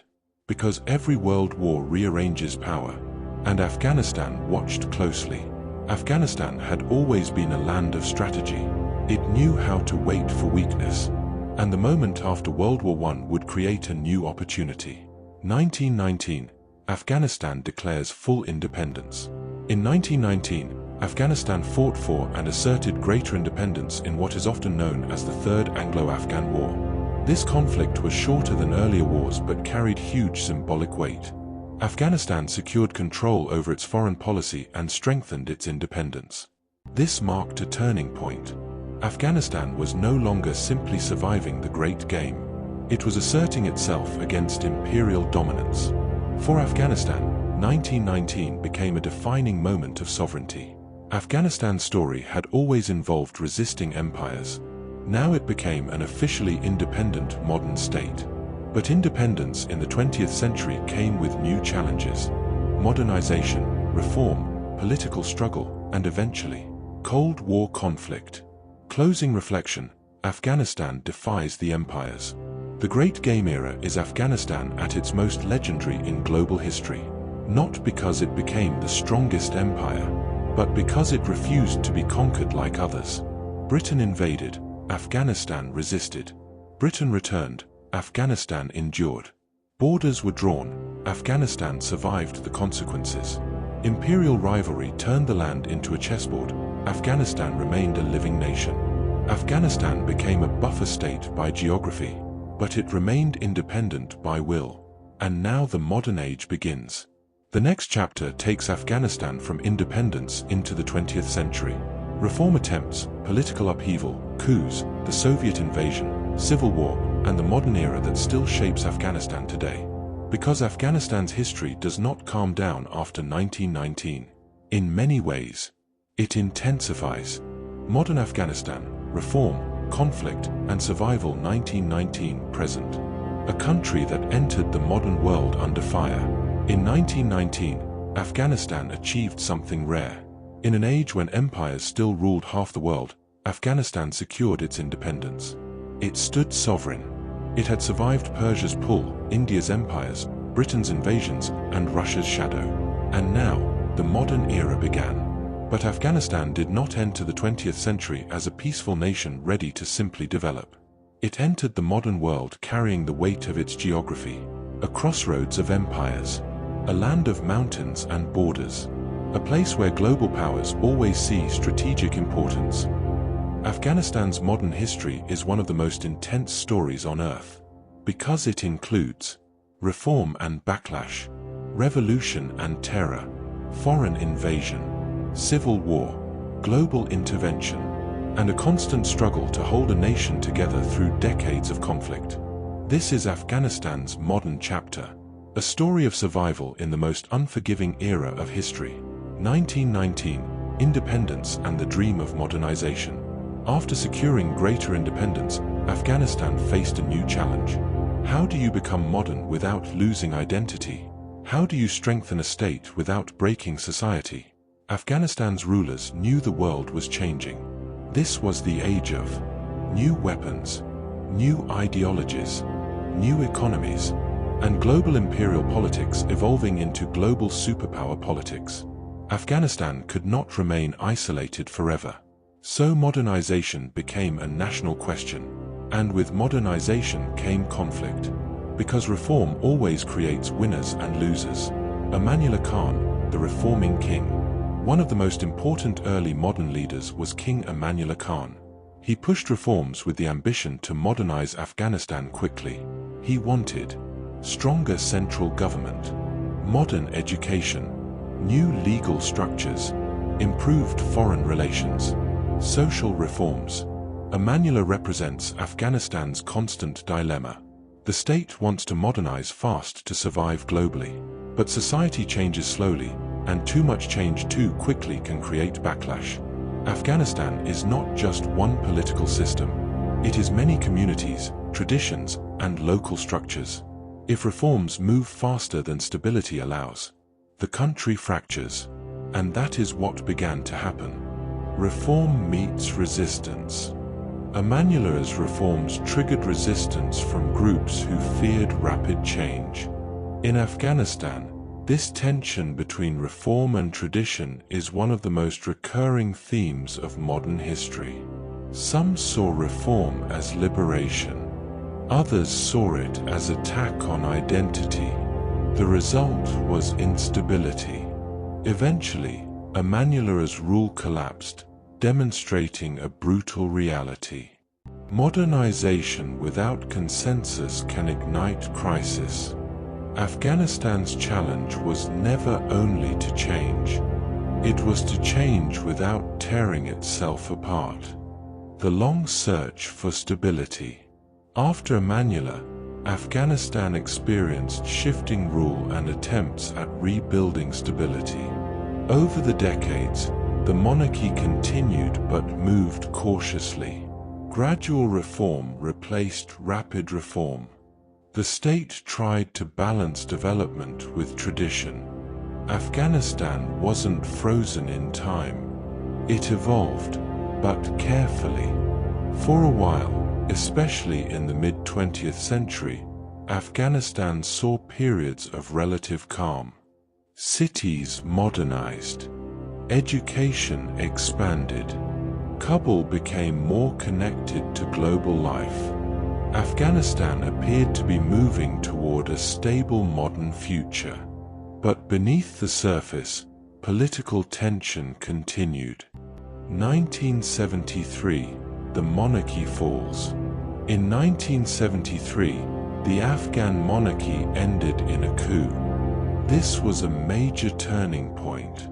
Because the monarchy, despite its limitations, had represented continuity. When it fell, Afghanistan entered a new era of political experimentation and instability. The state was no longer anchored by traditional kingship. It was becoming a battlefield of ideologies. And in the Cold War era, ideology wasn't just local. It was global warfare in disguise. 1978, Revolution and the rise of the communist government. In 1978, Afghanistan saw another major transformation. A communist-backed revolution brought a new government to power. This government attempted radical reforms. Some policies aimed to modernize society and reshape land and social structure. But the reforms were harsh and deeply unpopular in many areas. Violent repression followed. Resistance grew quickly. Afghanistan began sliding into chaos. And when chaos spreads in a strategically important country, foreign powers intervene. 1979, the Soviet invasion. In 1979, the Soviet Union invaded Afghanistan. This became one of the most defining conflicts of the 20th century. The Soviets aimed to support the communist government and maintain influence. But the invasion triggered huge resistance. Afghan fighters, often called mujahideen, fought against Soviet forces. The war became brutal. Villages were destroyed. Millions fled as refugees. Afghanistan became a battlefield where global power rivalry played out. The USSR on one side and international backing for resistance on the other. Afghanistan wasn't just fighting a war. It was trapped in a Cold War explosion. A war that shattered the nation. The Soviet-Afghan War didn't only kill people. It destroyed structure. It militarized society. It filled the country with weapons. It created generations shaped by violence. It displaced millions. When the Soviet Union eventually withdrew, Afghanistan was not free and stable. It was broken, armed, traumatized, and divided. And after foreign invasion ended, the internal war intensified. Civil war, after the Soviets leave.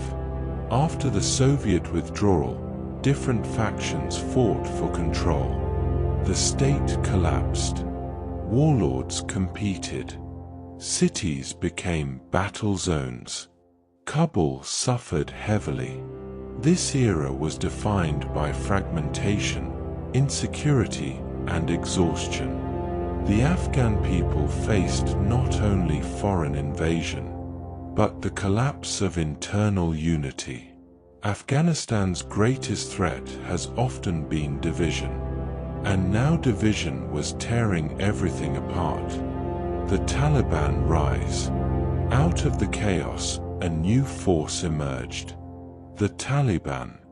They rose promising order and stability in a country shattered by warlord conflict. For some Afghans, the Taliban represented a way to end endless civil war. For others, they represented oppression and fear. The Taliban eventually took control of Kabul in the mid-1990s. They imposed strict rule. Afghanistan became internationally isolated, and the country entered another phase of darkness, this time not from foreign invasion, but from internal authoritarian control. 2001, the world returns to Afghanistan. After the September 11th attacks, Afghanistan became the center of global attention again. The United States and its allies invaded, targeting the Taliban and Al-Qaeda. The Taliban government fell quickly. A new Afghan government formed with international backing. For a moment, there was hope. Schools reopened in many regions. Development projects expanded. International aid poured in, and Afghanistan tried to rebuild. But rebuilding after decades of war is never simple, especially in a land shaped by geography, local power structures, and long trauma. The long war and the return of conflict. Over the next 2 decades, Afghanistan remained unstable. Insurgency continued. Violence persisted.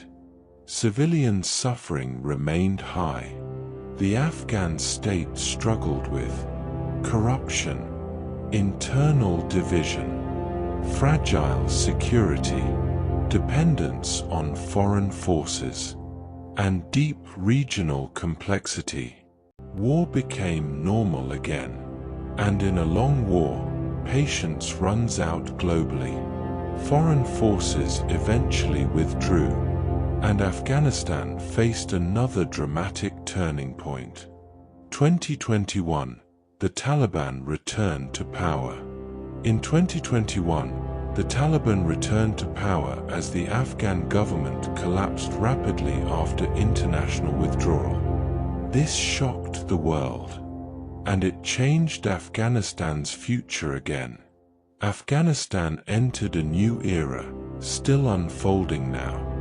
This era includes major humanitarian challenges, economic strain, restrictions on rights and society, international isolation debates, and continued uncertainty about long-term stability. Afghanistan's story once again became the story of survival in real time. Afghanistan's constant theme, survival through change. Modern Afghanistan has been defined by the tension between reform and tradition, foreign intervention shaped by strategic geography, internal division and power struggle, and endless cycles of collapse and rebuilding. This can make Afghanistan seem like a nation trapped. But there is another truth. Afghanistan endures more than most societies ever could. It survives because its people are resilient, because communities adapt, because even when the state collapses, society continues. Afghanistan is not only its governments, it is its people. Closing reflection, the crossroads still stands. Afghanistan's modern story is painful, but it is not meaningless. It is the story of a country forced to carry the world's conflicts on its back. A country where global powers fought their rivalries. A country where reform became revolution. A country where foreign invasion became civil war. A country where survival became the default condition. Yet Afghanistan remains. It remains because it has always been more than a battlefield. It is an ancient crossroads of civilization. It is mountains that cannot be easily controlled. It is a culture that cannot be erased. Empires came. Empires fell. Modern superpowers entered. Modern superpowers left. But Afghanistan still stands, and its story is still being written.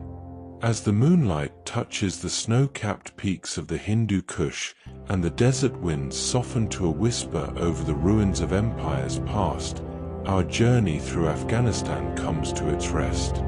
We have traced the fading footprints of the Silk Road and stood in the echoes of Alexander, the Mongols, and the great Mughals. We have seen that while the names of kings may fade, the spirit of the crossroads remains, etched into the blue tiles of Herat and the high, sun-bleached walls of the ancient citadels. The history of this land is not merely a record of the past, but a testament to human endurance, now yours to carry into the night. If this chronicle of the heart of Asia brought you peace tonight, please like this video and subscribe to Apex Atlas. Your support helps us preserve these stories and keep the maps of history unfolding. To bring the heritage of the Silk Road into your own home, our antique cartography and heritage collection is available in the shop below. But for now, the libraries of time are quiet. The lanterns have dimmed in the high mountain passes. Let the vast, cool silence of the centuries guide you into a deep and restorative sleep.